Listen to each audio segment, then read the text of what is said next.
Steven Universe is a brilliant show for many reasons, but one thing that it did really well was its LGBT plus representation. So I'm not going to go into any specifics because I really don't want to spoil the show. I'd recommend just watching it, but it's a brilliant family friendly show that happens to show a queer relationship and has many LGBT plus characters that just lets them be who they are.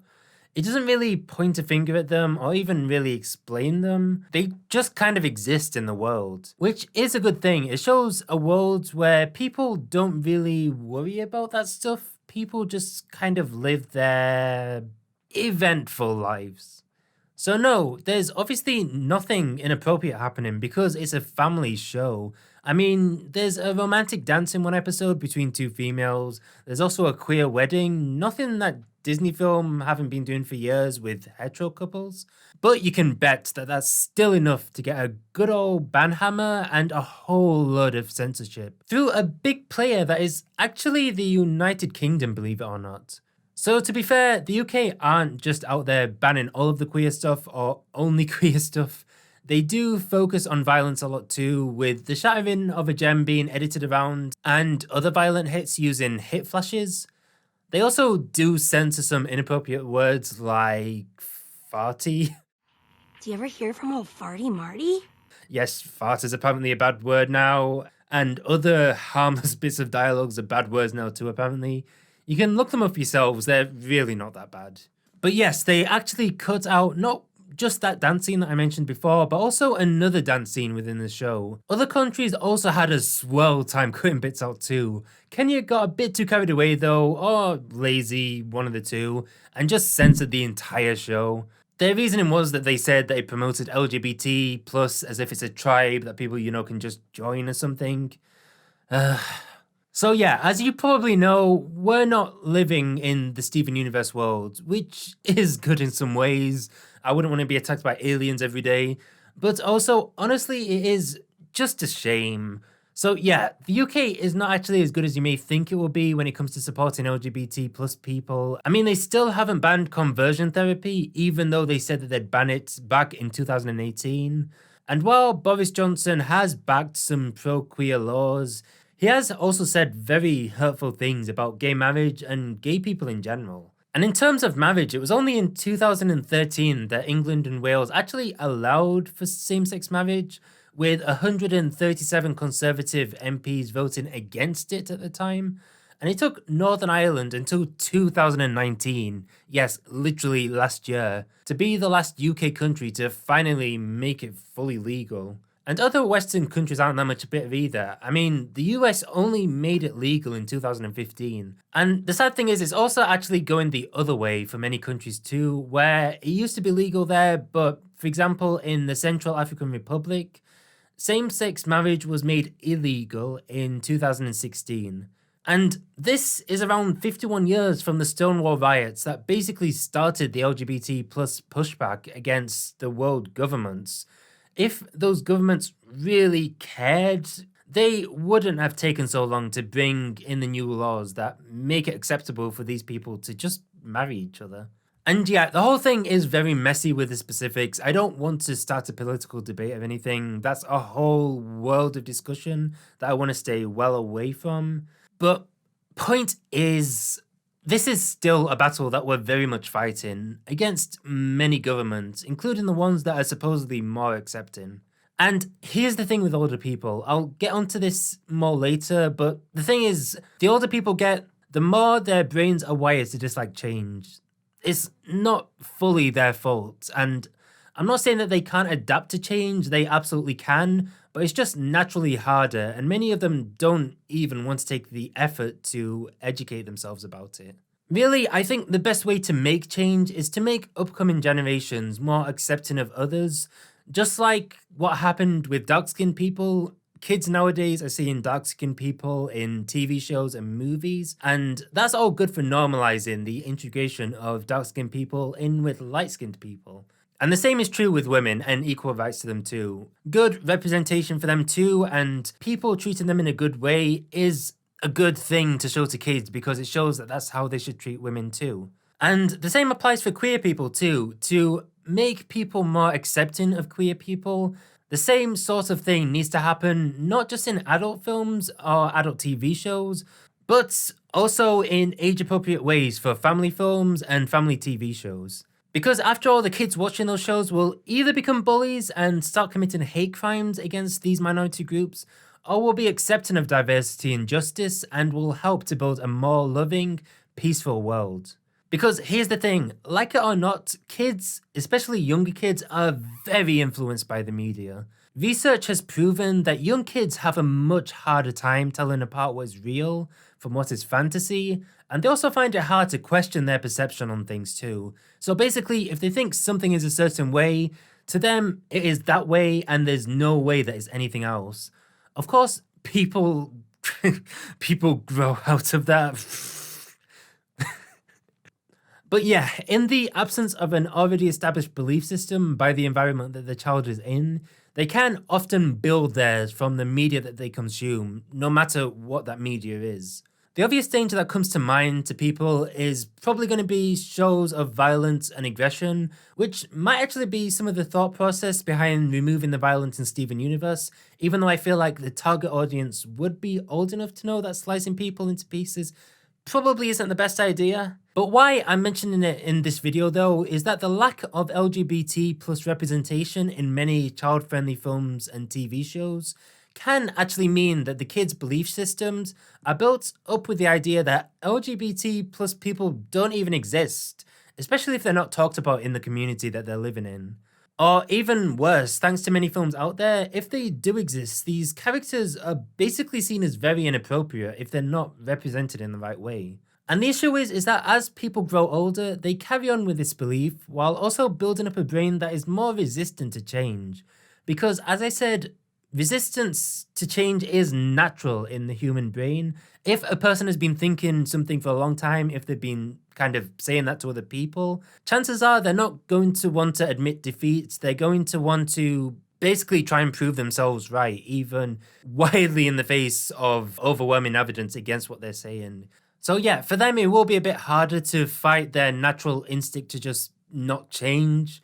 But the thing is, some don't even try, and if the community around them all thinks the same way, well, that's how you get people like the straight pride marchers. And if that community gets jobs, well, that's a lot of jobs taken up by them.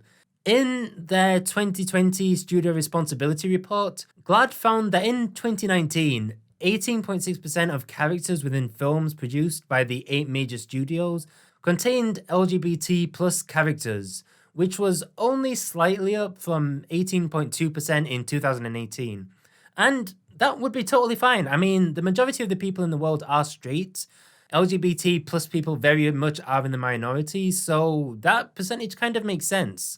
And the thing is, the GLAAD target for studios is only 20%. And the thing is, just having any good representation is good, right?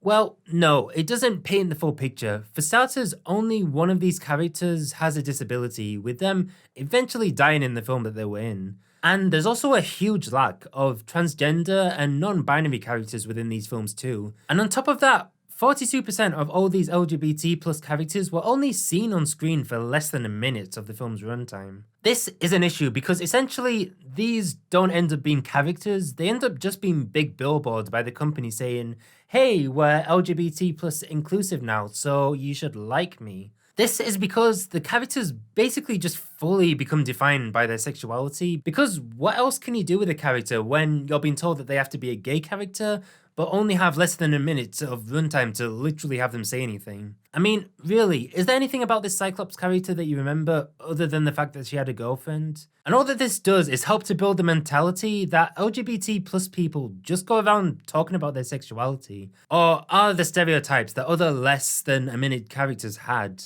Because here's the thing, you have to remember that the only reasons that many of these films are including these characters is just basically to tick it off in a checklist and get companies like GLAAD off their backs. Many of the Hollywood higher-ups aren't queer and quite frankly just don't care about them. And this obviously isn't including the brilliant examples of representation out there, you know, Booksmart, as I mentioned before, Steven Universe. I mean, it is hard to get inside the mind of a minority group when you aren't a minority at all, let alone a queer minority. But They should also do their research and actually consult some queer people to get representation right.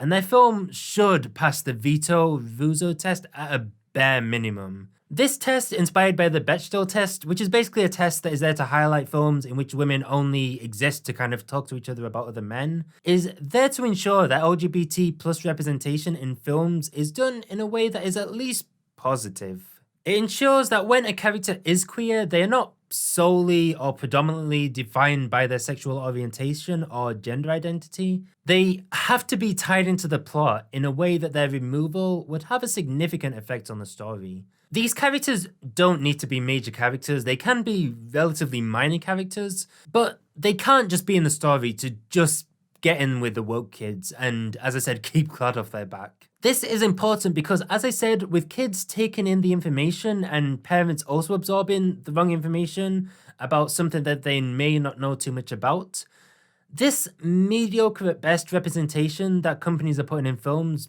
could actually end up being damaging instead of beneficial. This is why recent representations, such as the brilliant age-appropriate gay representation in the recent Outshot, are so important and are so great to see.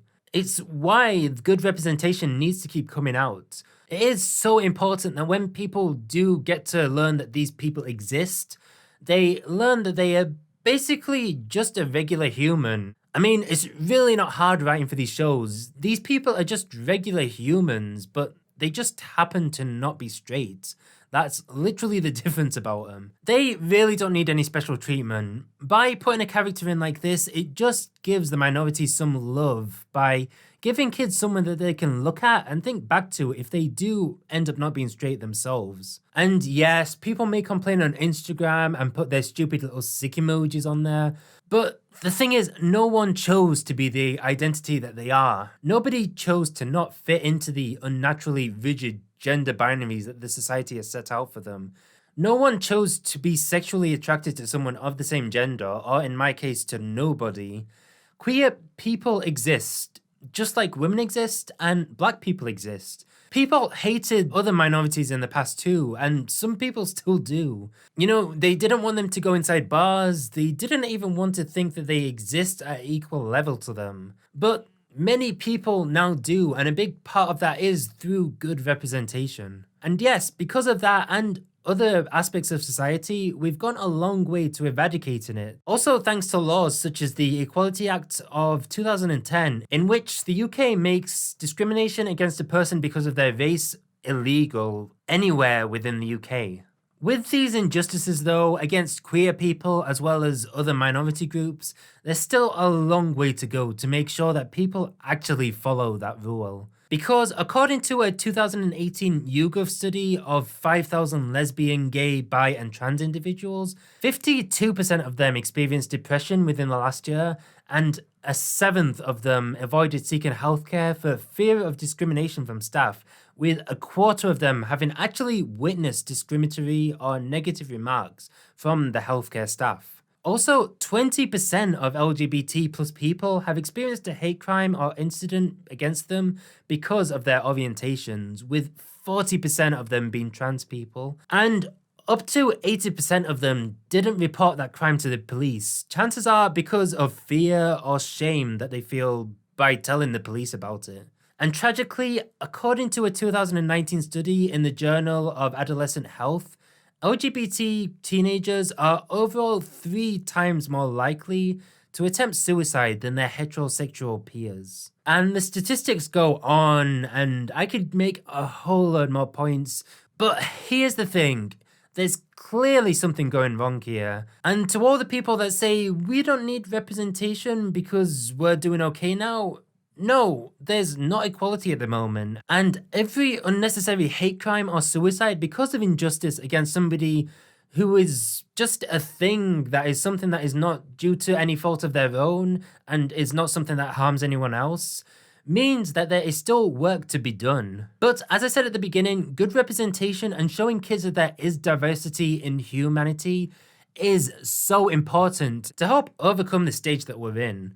And that's why programs such as Steven Universe and LGBT plus characters in family films or TV shows are so important. By blocking some of the intimate yet age-appropriate scenes from viewers, May I Remind You in the UK, just to appease the people that want to imagine that LGBT people are just a trend, or are sinful, or whatever other nonsense they come up with. All that they are doing by doing this is preventing children from receiving that exposure that won't teach them about sex from an early age. I mean, no one puts on Beauty and the Beast as a sex ed explainer in class. No one's going to put any other family TV shows, whether they're LGBT or not, on for sex ed.